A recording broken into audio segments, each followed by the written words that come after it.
Hello friends, আজি মই আলোচনা কৰিম ফিউচাৰ পাৰফেক্ট কন্টিনিউয়াছ টেন্স আৰু লগতে বাকি টেন্সবোৰৰ বিষয়ে সমুখে আলোচনা কৰিম আৰু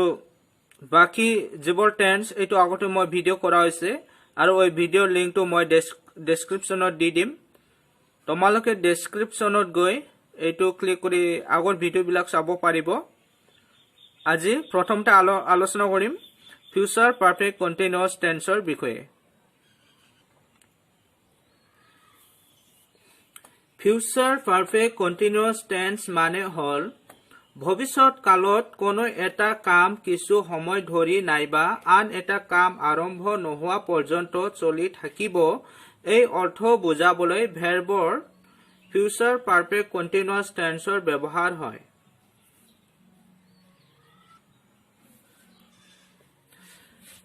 ফিউচাৰ পাৰফেক্ট কন্টিনিউয়াছ টেন্স মানে ভৱিষ্যতত বহু সময় ধৰি চলি থকা কাল ইয়াৰ ফৰ্মুলাটো হল subject plus shall will plus have plus been plus verb ing plus object উদাহৰণ স্বৰূপে ইয়াত দিয়া আছে সাবজেক্ট হৈছে I shall willৰ shall হ'ব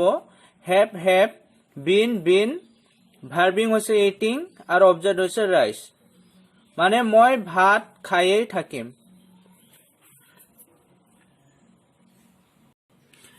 ফিউচাৰ পাৰফেক্ট কন্টিনিউয়াছ টেন্সৰ বাক্যবোৰ হল এনে ধৰণৰ যে I shall have been reading this lesson for a week next month মানে অহা মাহত মই এই পাঠটো সপ্তাহ ধৰি পঢ়ি থাকিম Nila will have been living here for a year Nila ইয়াত এবছৰৰ বাবে বাস কৰিয়ে থাকিব They will have been playing football. সিহঁতে ফুটবল খেলিয়ে থাকিব নিশ্চয় বুজিব পাৰিছে ফিউচাৰ পাৰফেক্ট কন্টিনিউয়াছ টেন্স মানে হৈছে ভৱিষ্যতত বহু সময় ধৰি চলি থকা কালকে কোৱা হয় ফিউচাৰ পাৰফেক্ট কন্টিনিউয়াছ টেন্স কিন্তু বৰ্তমান ফিউচাৰ পাৰফেক্ট কন্টিনিউয়াছ টেন্সৰ ব্যৱহাৰ নহয় বুলি ইংলিছ গ্ৰামাৰে কৈছে তথাপি উদাহৰণ স্বৰূপে দেখুওৱা হল যেনেদৰে মই আগত পাইছিলো যে present perfect continuous tense আৰু past perfect continuous tense যেনেদৰে I have been living here since 2001 মই 2001 চনৰ পৰা ইয়াত বাস কৰি আছো আৰু অতীতৰ হ'ব I had been living here since 2001 মই 2001 চনৰ পৰা ইয়াত বাস কৰি আছিলো এটো যেটো বাস্তৱ এটো চলা কথাটোকে ব্যৱহাৰ কৰা হৈছিল কিন্তু ফিউচাৰটো আমি ভৱিষ্যতত ক'ব নোৱাৰো গতিকে ফিউচাৰ পাৰফেক্ট কন্টিনিউয়াছ টেন্সৰ ব্যৱহাৰটো কম তথাপি উদাহৰণ স্বৰূপে দেখুওৱা হল এতিয়া আমি আকৌ আগৰ টেন্স যেটো মই আগতে আলোচনা কৰিছিলো বাকি টেন্সবোৰৰ বিষয়ে এটো ৰিপিট হিচাপে মই আকৌ ইয়াত দেখুৱাব বিচাৰিছো আৰু এই ভিডিঅ' লিংকবোৰ মই ডেসক্ৰিপচনত দি দিম তোমালোকে ডেসক্ৰিপচনত গৈ এই লিংকটো ক্লিক কৰিলে চাব পাৰিব যে বাকি টেন্সবোৰ কেনেদৰে হয় এটো চাব পাৰিব মই আকৌ সিম্পল প্ৰেজেন্ট টেন্সলৈ আহিছো সিম্পল প্ৰেজেন্ট টেন্সৰ ফৰ্মুলাটো হৈছে subject plus root verb es plus object ইয়াত ভাৰ্বৰ লগত es বহিব এতিয়া কত es হ'ব আৰু কত es নালাগে এটো আমি দেখুৱাব বিচাৰিছো I হলে উই হলে ইউ হলে দে হলে প্লে লগত s দিব নালাগে অকল প্লে হ'ব আৰু ludo I play ludo we play ludo you play ludo they play ludo হ'ব এতিয়া ভাৰ্বৰ লগত s কত লাগিব এটো হৈছে হি সি ই ড্ৰাছ হলে প্লে লগত s হৈছে মানে প্লে হৈছে ভাৰ্ব ইয়াৰ লগত আমি s যোগ কৰা হৈছে যেনে he plays ludo she plays ludo it plays ludo Raj plays ludo the sun rises in the east এটো হৈছে simple present tense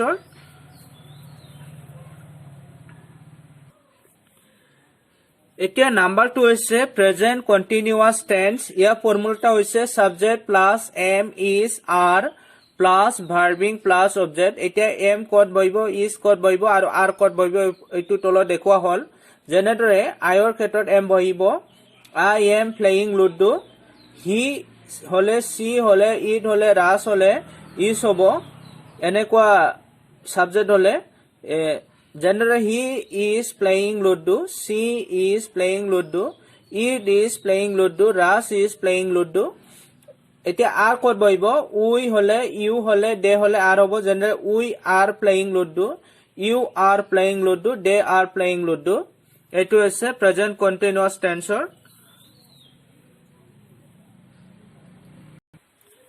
Number 3 hall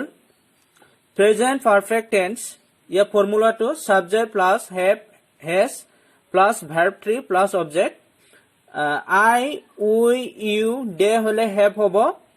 I have played ludo we have played ludo you have played ludo they have played ludo হ'ব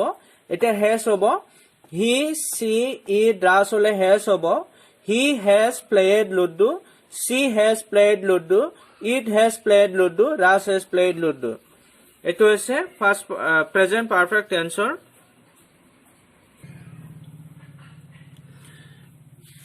number 4 present perfect continuous tense subject plus have has plus been plus verbing plus object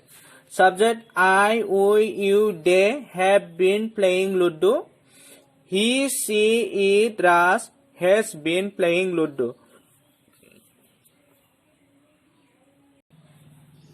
Number 5 simple past tense subject plus verb 2 plus object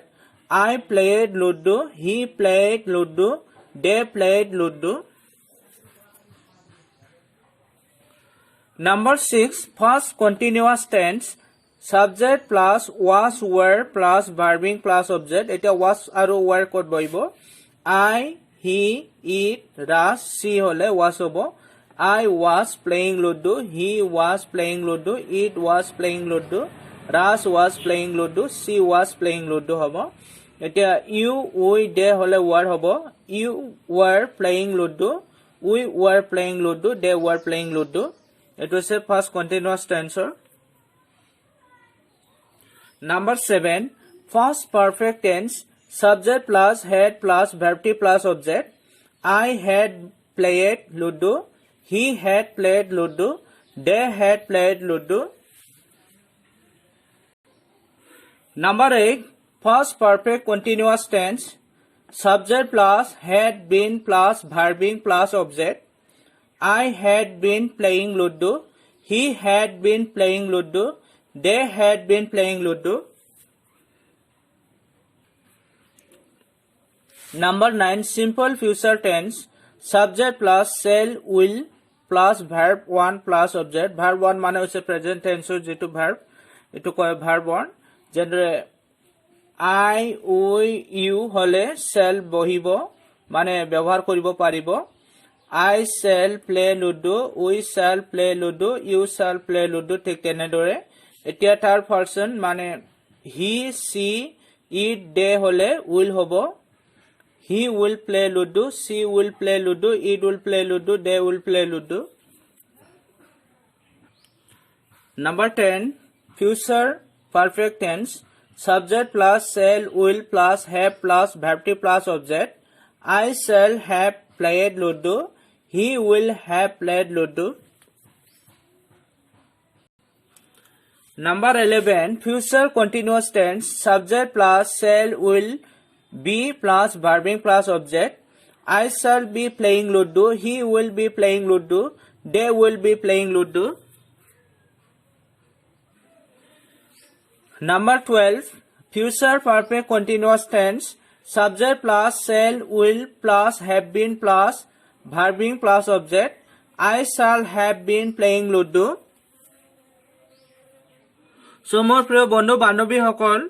future perfect কন্টিনিউয়াছ টেন্সৰ লগতে বাকি টেন্সবোৰৰ বিষয়ে সমুখে ইয়াত আলোচনা কৰা হল আৰু বাকি টেন্সবোৰৰ বিষয়ে দীঘলকৈ শিকিবলৈ আৰু অসমীয়াত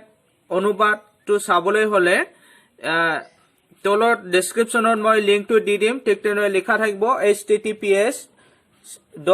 এনেকৈ আৰু u2.be এনেকুৱা থাকিব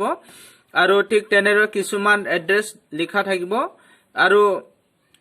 এই এড্ৰেছটোত গলে নিশ্চয় দেখিবলৈ পাব বাকি টেন্সবোৰৰ বিষয়ে আৰু মই প্ৰতিটো এড্ৰেছত টেন্সৰ নাম দিম, কোনটো টেন্সৰ কি এড্ৰেছ থাকে এটো দি দিম। গতিকে ডেছক্ৰিপশ্যনৰ লিংকত ক্লিক কৰিলে তোমালোকে নিশ্চয় দেখিব পাৰিব যে বাকি টেন্সবোৰ কেনেদৰে লিখা হয় আমি ইয়াত চমুকে আলোচনা কৰিছো। যদি ভিডিওটো ভাল পায় তেনেহলে অনুগ্ৰহ কৰি লাইক কৰি দিয়ক আৰু বন্ধু বান্ধৱীৰ মাজত শ্বেয়াৰ কৰি দিয়ক, যাতে যি সকলে টেন্সৰ বিষয়ে নাজানে নিশ্চয় এই ভিডিওটো চাই নিশ্চয় শিকিব পাৰিব মই আশা কৰিছো। আৰু আপোনালোকেও যদি মোৰ ভিডিওটো চাই যদি অলপ হলেও শিকিব পাৰিছে তেনেহলে অনুগ্ৰহ কৰি কমেন্টৰ জৰিয়তে বা লাইকৰ জৰিয়তে মোক জনাব পাৰিব, তেন্তে মই নিশ্চয় মনটো উৎসাহিত হ'ম আৰু আনন্দিত হ'ম।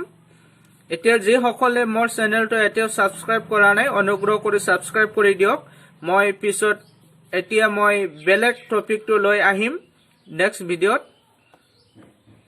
ভিডিওটো শেষলৈকে চোৱাৰ বাবে ধন্যবাদ।